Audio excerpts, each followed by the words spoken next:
Hi, students. Welcome to your final assignment. This is a good, exciting time for you. You've made it through the bulk of the semester and you have one paper left to write. In theory, this paper should feel the easiest to you because you have spent so much time working on your writing skills and knowing your weaknesses and getting back into the groove of planning the paper and writing the paper and revising the paper and even researching the paper. So the one thing that you'll notice is that the timeline for this paper is a bit more compressed. So really in the next 2.5 weeks, 2.5 weeks, you will turn this assignment around. That being said, I know a lot of you are probably putting the finishing touches on paper number 2, and that's okay. It's not due until midnight, and you guys know what that means.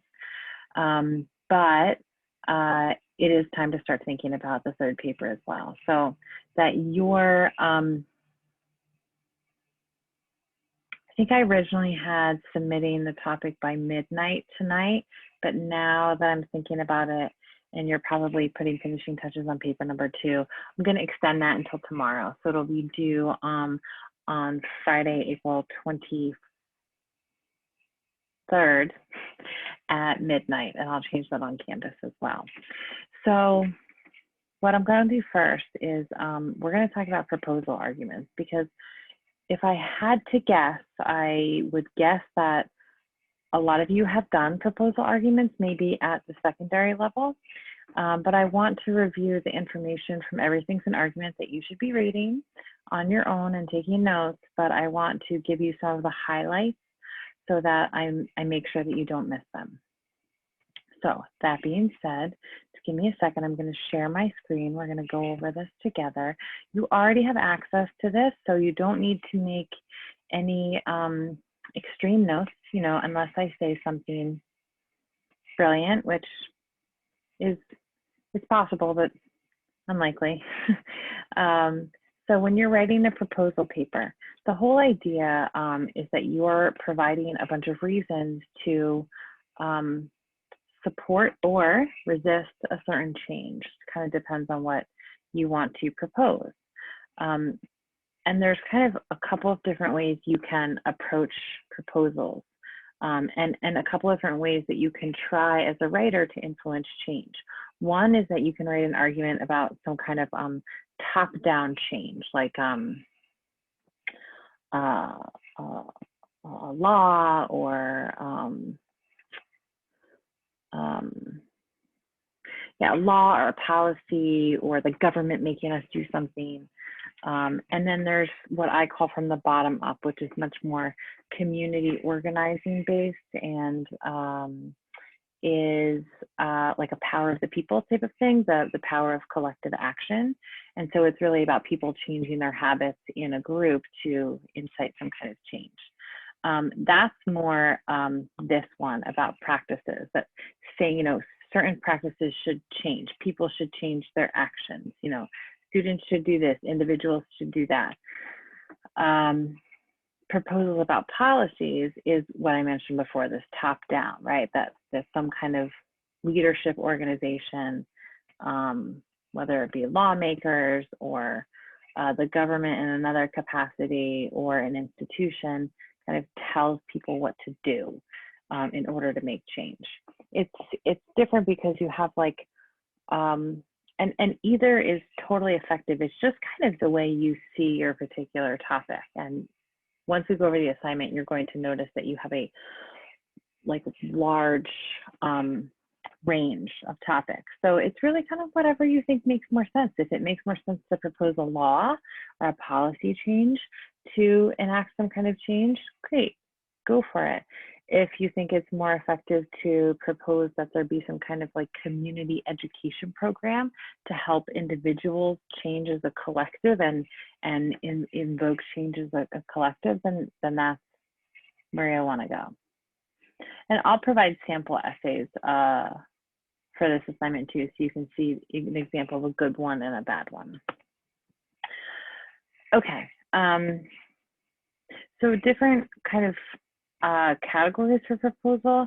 They're calling for change. It has to be in response to a problem. So it should be meaningful in some way. It's obviously very future focused. And it's obviously very audience focused because you're trying to influence the audience of your paper to do something. While you still cannot use YOU, you can be a little bit more direct in terms of encouraging the audience to adopt some changes as well. So how you're going to develop this proposal. The first thing you'll do, and this is also kind of a loose outline for your paper, you're going to define a problem that needs a solution. So that would come in your introduction. And so it would be, you know, that you see some need for change. The second thing that you'll do is you're going to make a strong claim that addresses the problem. The claim is your thesis. And your thesis is essentially a solution. Now on the assignment sheet, I provide a thesis template because sometimes we get a little confused about proposal arguments. So I do give you that structure, and you're very welcome to follow the thesis template on the assignment sheet verbatim if it makes it easier for you. And then the bulk of your paper is going to be showing, like these 3 and 4, showing why your proposal will fix the problem and how it's going to fix the problem, and also demonstrating that your proposal is feasible. And by feasible, we mean that like it's realistic. So you might not want to propose, that's like totally unfeasible one.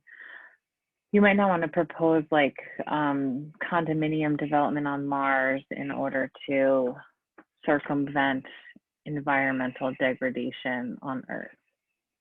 Will that be feasible in like 100 years? I don't know, maybe, but it's not really feasible right now. So just keep that in mind. Now, here's a really good general paragraph outline for you. You're very welcome to use this. So as I said, your intro should be the background of the issue plus your thesis. And then we have paragraphs 2 through maybe 4. So this is like a 5-page paper. So maybe paragraphs 2 through 4 is you're explaining your proposed solution in detail, like how it's going to happen, what are the particulars of it. Next paragraph, right? You have to have your counterclaim because there's always going to be naysayers.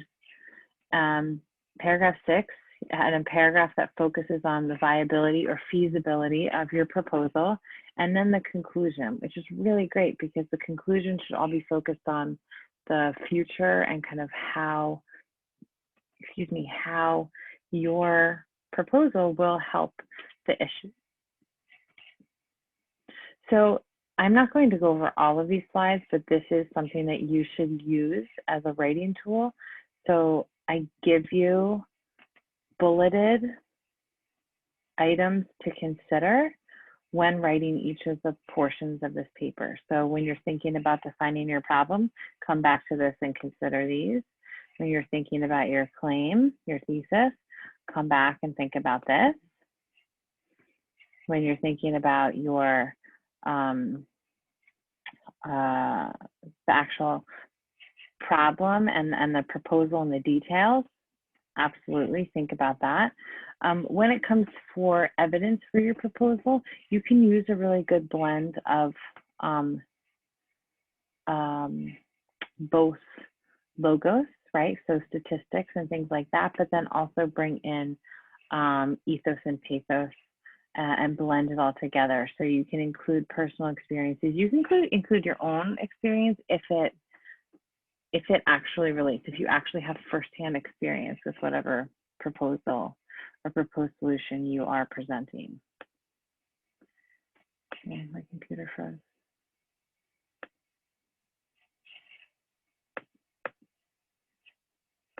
Or maybe it didn't. Okay, let me go and stop this and bring up the assignment sheet so that you guys can take a look at that. We can take a look at it together.